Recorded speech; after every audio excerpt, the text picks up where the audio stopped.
Welcome, friends, to The Bridegroom Comes. This is a video, but we'll also have a podcast posted at thebridegroomcomes.wordpress.com so that you'll see the text for this that supports with links that you can click on for support, etc. The title of this is Saving Ellen White from Adventisms General Conference and Andrews University's Higher Criticism Seen in Liberal Pastors.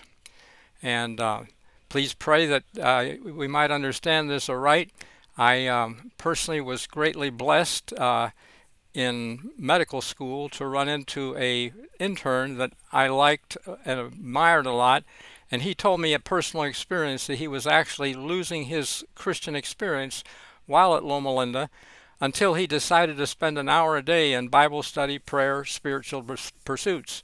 And he actually found his grades got better, and I thought at that time my grades were on the low edge of C's, and I thought that would be a good idea. I would get up at 4 o'clock in the morning to read The Desire of Ages, a chapter, read and underline passages that really impressed me.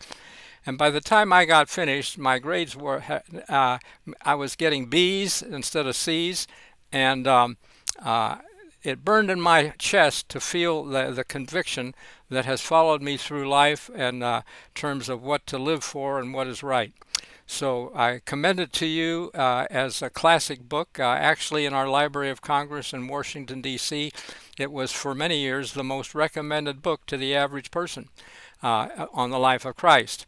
They don't recommend any one book now. They just give you a list, I guess. But I believe that The Desire of Ages it was inspired by God. And how did a little girl who had an injury in childhood, didn't go beyond the 3rd grade, live to write such classic books as The Desire of Ages? Another one example would be The Ministry of Healing. I heard a woman physician, pathologist. She and her husband were graduates of Emory University. They were atheists, did not believe in God, but came across this book, Ministry of Healing, and totally changed their life and their practice so that they focused on preventive medicine and helping people with small home-like institutions rather than referring them to a big hospital with drugs. So interesting perspective. And I would say, Ellen White shines, really. I don't care what you want to say about her theology. I'll get to that in a minute or two.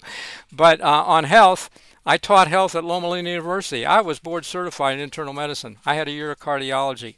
I did executive health at Loma Linda. And I can tell you, I understand health better than 98% of doctors. In fact, I'm 83, will be on my next birthday.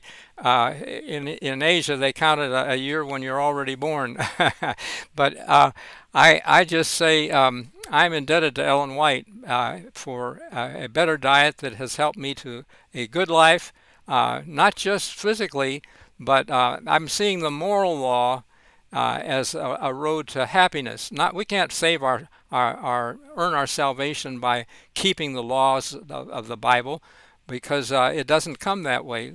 Salvation is an unspeakable value and gift paid for by Christ's blood, and He died the death that was ours to give us the life that was His, and we owe Him everything. And it's time that we do all we can, because it looks like God's side is losing, but I'm going to tell you, it's going to win in the end. And we're not seeing how as a denomination, as Adventists, because I asked one of my teachers in college, this is 60-some years ago, how do we get to be among the 144,000? He said, well, if you live to the end of time and if you're faithful, you'll be there. And while that is probably true, it isn't how we get there, and I'm going to explain it in this little video, so stay tuned. I want to say a little more about Ellen White, because she was 100 years ahead of her time exactly with the Surgeon General when she said that tobacco was a poison of the most malignant kind, and it took a Surgeon General of the U.S. 100 years to link her malignant poison with malignant tumors of the lung cancer. And Dr. Clive McKay of Cornell University reviewed her writings in nutrition and health and said there's no better overall guide available today. He said that in the 1960s, and it's still true today.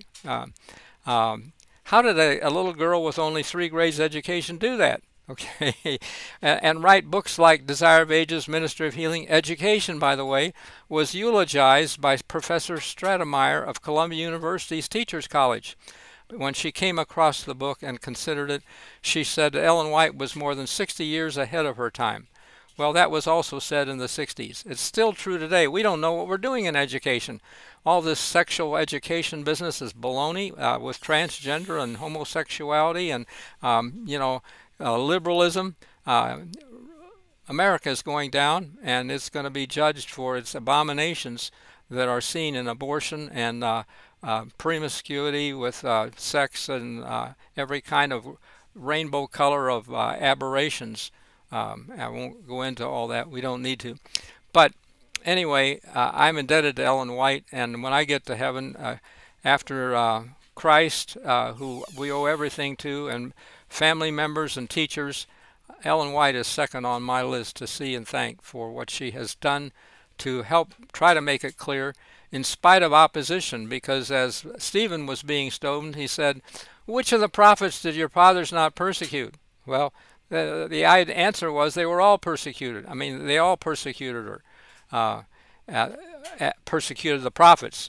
And Christ said also, cluing us, that the people of his day whitewashed the tombs of their fathers who persecuted the prophets. In other words, today we think Ellen White is great.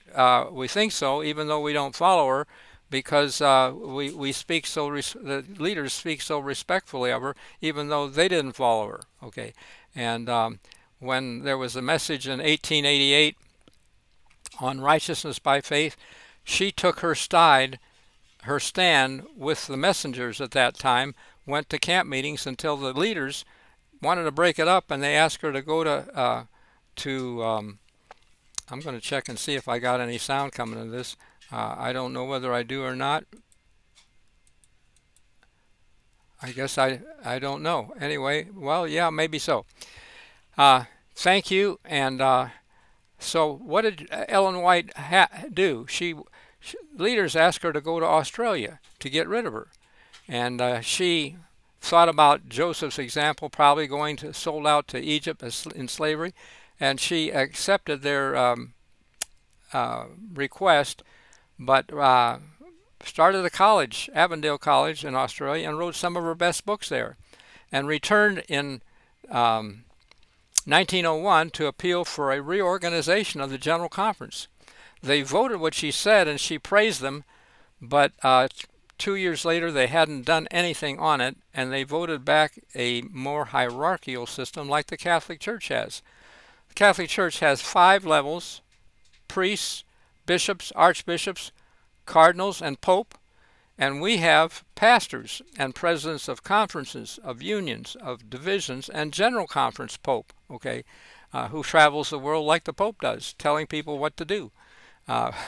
He's a good speaker, okay, maybe charismatic like the Pope is, etc.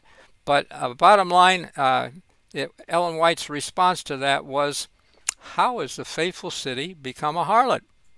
My Father's house is made a house of merchandise, a place whence the divine presence and glory have departed. That's in volume 8 of the Testimonies for the Church, page 250. So if you 8 times 250, it's easy to remember, it makes 2,000. Second paragraph. Well, they didn't get it, and they thought that would be a great idea, and so they decided to incorporate those changes. She said we cannot step off the platform that we have and enter into any new organization, for that would be apostasy from the truth.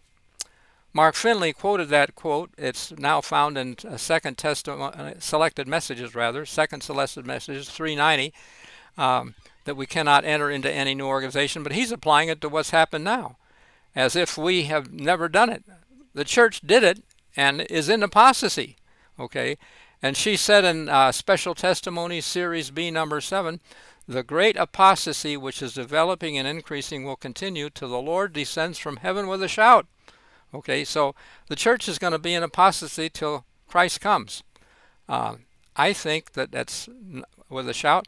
I believe that the shout is not when he comes in the sky, for the church won't even be around at that time. There'll be no king standing. I like her definition of the church as a covenant-keeping people, which is in her last book, Prophets and Kings, but she didn't call it Prophets and Kings.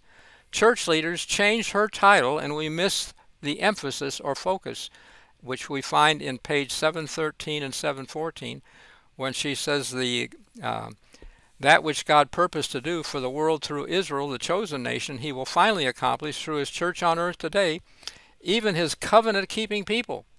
And to them will be fulfilled all the covenant promises made by Jehovah to that ancient people. Now, actually, I edited, there's a little, didn't give you the whole quote, but if you want the whole quote, go to thebridegroomcomes.wordpress.com, and you can read it in the first blog entry there at the top, along with some other stuff that I'm not covering right now, just to try to make this easy to follow. But it's how we get to the end times with a different focus than right now, because we are poorly prepared. She said so in one selected message, page 406. The church, according to the true witness, is blind and naked, or leaders. It says the angel to the church. The Laodicean message is addressed to the angel. But angels are not blind and naked. Angel means is translated from agelos, meaning preacher. And